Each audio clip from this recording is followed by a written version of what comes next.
मित्रांनो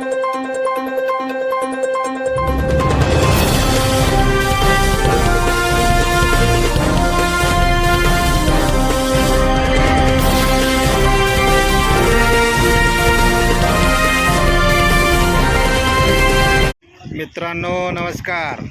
आपण सध्या आहे गणेशवाडी गाराकुले पुलावर. सध्याला पुलावर पाणी आले असताना सुद्धा अशा पद्धतीने जीवघेणा प्रवास चालू आहे. अनेक नागरिक आपल्याला अशा पद्धतीने जीव धोक्यात घालून जाताना येताना दिसत आहे. इंदापूर व माढा तालुक्यातील पोलीस प्रशासन असो या महसूल कोणीही याकडे अद्यापही फिरकले नसून नागरिक आपला जीव धोक्यात घालून प्रवास करताना दिसत आहे.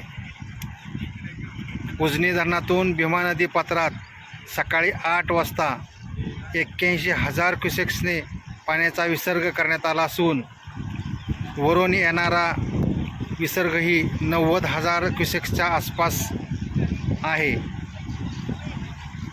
जर वर असाच विसर्ग वाढत राहिला तर खाली नदीतही विसर्ग वाढवण्यात येण्याची शक्यता नाकारता येत नाही.